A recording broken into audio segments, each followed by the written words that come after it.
I've had some good paying weeks in the gig economy over the last 3+ years. I've had good weeks. And typically, the more you work, the more you're probably going to earn. We're trading time for money. I want to talk about this past week real quick and hope to give you guys a little bit of realness within the gig economy, because I know there's a lot of negativity.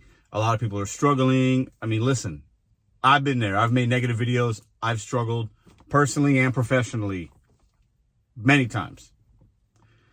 The earnings I'm about to show you aren't going to be groundbreaking, best earnings ever, but I'm making more. And I think I found out why. Welcome back to Mr.BetonYou. I hope this video finds you well. I hope you're making good money. I hope you're feeling good. I hope you're hitting your goals. And I hope you're finding some kind of balance in whatever that means for you in the gig economy and your life. Last week, we made a little over $2,000. When I recorded last week's video talking about $1,800, I think it was, with Walmart and the other apps or whatever, I wound up working a little bit on Saturday and then also a little bit on Sunday, which I usually don't do, but I did it because it's good for me for many other reasons, actually, but maybe we'll talk about that in a different video. This week, we're at $1,600. I'll put some of the earnings here. Now, we worked a little bit this morning. I'll get into that in a minute. We worked 2 hours yesterday, right? So to be transparent, I have given time to the gig economy every day this week. Every day. That is not normal for me. But I'm finding a new balance. We'll get to that as well. Walmart Spark is my #1 app. It has been now for, 2 weeks in a row, and a few weeks ago when I was working, it was the #1. Deliver That's dried up. We did do some Deliver That earnings. We did a $250-something. We did a $64. We did 2 caterings this week. We made, I think, $181 on Uber Eats, and I think $61 and some change on Instacart. So with the upcoming tips we're at $1,600 for the week. Now, why that number is important? It's important to me because that's my goal. I'm trading. I'm learning to put the pride and ego to the side and say, hey, it's okay to work a little bit more than you would like if it means you're providing, if it means you're supplementing income that might be lost from one way and you're figuring out how to make it in another way. Listen, I'm the main provider for my family. I got to figure it out. A lot of that has to do, though, with Walmart Spark. Now, I was, because I'm not going to be anymore, Mr. No Tip, No Trip, tip orders, blah, blah, blah. It's a thing. I stand by it because I do believe people that don't leave tips aren't kind, and they usually will give you bad ratings.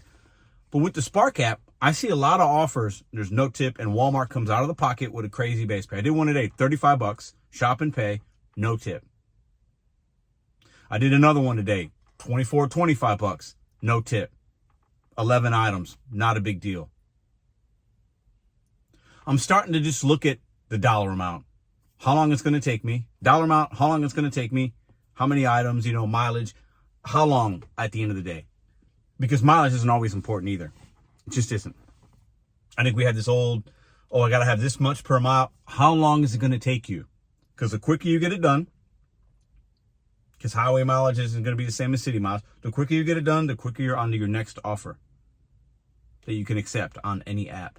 And I keep all the apps on. Listen, what I'm learning, though, is when I started Walmart, the Spark Driver app, and most of them are Walmarts. Occasionally, I sprinkle in a Sam's Club, or there's another like Sally. There's like a beauty supply place. I've done a couple of. 90% of what I do is Walmart Spark. I did not like it in the beginning because I didn't know what I didn't know. I saw the trash, and it wasn't feeding me anything good. Now that I'm giving the app more time, I'm staying busy. I got my ratings, my completion ratings 100%, my on time's 100%.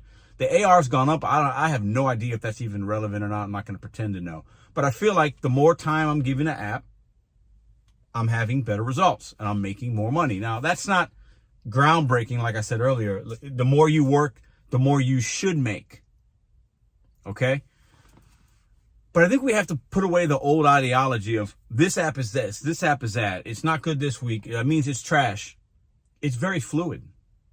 These apps incentivize customers seasonally. They try to acquire new customers. Okay. And when they do that, they give them promotions and coupons and discounts and they send out emails. They send you text messages. I'm a consumer on some of these apps. I know how it works. And when consumers get deals, they place orders. Tip, no tip, whatever. And Walmart, like Uber, like DoorDash, they're operating at a loss. They're just trying to get the market share and do everything they can to get the market share because it's good for investors and it's whatever. And it keeps people busy, right? I'm just looking at the money. That's it. And I have stripped myself of, well, I don't want to do this. I don't want to work the weekends. I don't want to do this. Da, da, da, da. I'm finding a new way of balance within the gig economy. Now, listen, I still don't like doing it sometimes. This isn't going to be what I want to do forever. I'm not retiring doing Walmart or whatever. But right now, it's helping pay the bills. And I feel good about that. Anything that you do, if you're having some positive results and you're taking care of your family, you should feel good about it, even if it's something you don't want to do. The last 2 weeks, we've made $3,600 in the gig economy. And just because I've worked each day doesn't mean I've worked crazy hours each day. There hasn't been any day where I was out more than like 11 hours. I think a few days in the last 14, I worked 11 hours. Most of the days, I've had several that were 10. I've had some that were 3, some that were 5 hours, some that were 6 hours. So the hours aren't crazy. I could make more money. I could be out right now making money. I could have worked more yesterday. I didn't want to. The money is there. Now, market to market, it could be different. Money is there. But try to strip yourself of the old ideology of, well, Pedro made a video 2-3 years ago talking about this and talking about that. And Walmart, he made a video 3 months ago. Walmart's trash. It's the worst app. I graded it a D. There's no.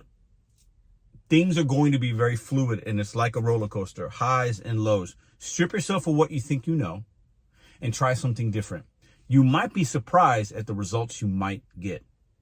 And I'm making this because I know a lot of people are struggling. I see people every day that I'm out. I see people. And a lot of people are doing good. A lot of people are doing bad. A lot of people don't like this. A lot of people love it because it's easy. But if you're somebody that is not having good results, it's not working out for you, you don't feel like you're making money, you hate DoorDash, try something else. I thought about going and getting another account with DoorDash after everything that happened and doing this and doing that. No. There are other opportunities. And your opportunity that you don't think was good a month ago could be your number one app right now. Could be your number one app right now. Through learning your marketplace, what stores are good, what curbside pickups are good, what stores can you learn to where you make these shop orders. I mean, I could walk into the Walmart. There's 2 of them that are main Walmart for me. I could walk in there. I know where just about everything is. The app tells you, but I know that I can navigate that store pretty quick. I know to keep extra bags in my car now so that I can load it up in my car if I want to versus waiting in the line at Walmart to scan and do this and waiting for, I know there are certain steps and things you can do to get the order's done quicker so that you're on your next order as soon as possible because time is money. $1,600 is not a record. For some of you full-time guys, that's not a lot of money. Some of y'all might be hitting $2K a week. Listen, that's not normal. And for you part-timers out there that are just trying to make a little bit of scratch, a little bit of money on the side to supplement whatever, to pay down your debt, to do this, we've talked about it on this channel. Find an app that gives you opportunities and you can make good profits. It might be Walmart. It could be Uber. It might be Instacart. You have to figure that out. But don't throw away an app and think that it's trash just because you didn't have a good first couple of weeks or good first month or whatever. Maybe you try another zone. I see a lot of orders for this is called Walmart South St. Louis, but there's a lot of Walmarts within that zone. I see orders for places 20, 30 miles away. And I always tell myself, man, there's probably not as many drivers there than in Shrewsbury. Shrewsbury, there's tons of drivers every time I go. I see the same 20 men and women Every time I work, I see them there. They're probably working more than me, and I'm still able to pull money out of that location because of the demand. But I also know that if anything changes, because there are times I don't see a lot of orders for that location, but they're sending me, they want me to go somewhere else, I could work over there. The gig economy isn't all bad. It isn't all good. But as I stopped drinking and as I've found a new way of looking at my days and having more focus and being a little more measured, and that also is relating to the gig economy. I'm not as stressed out. I don't hate it quite as much. I'm not as frustrated with it because other things in my life have gotten maybe not better, but they've changed.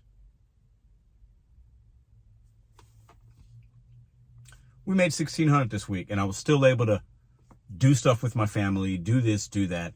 Manage your time within the gig economy. And don't feel like, well, this person's doing it that way, so I got to make that work for me because I got to work like him, da, da, da. You have to work what works for you and yours. Regardless of what other people say or think, don't listen to the outside noise. Are you making money or are you not making money? Are you making profits or are you not? Do you have a decent balance? Are you able to take care of your mind, body, your soul, your family within the gig economy? If the answer is no, change something up. $1,600 this week in the gig economy, and I feel confident this coming week. So I am going to give myself probably next Sunday. I'm not doing anything because I got other things going on. So I'll probably give the app 6 days, and I'm probably going to work 45 hours, maybe 50 hours this week. I'm going to pull $1,800. That's my goal. What's yours? Let me know in the comment section down below. How's the gig economy treating you? Try to find some balance. Try to find some peace. Try to find some positivity within all the negativity, because it is a lot of negativity in the gig economy. It's not always great, but you have to find your place within it. That's all I got. You guys have a great Sunday.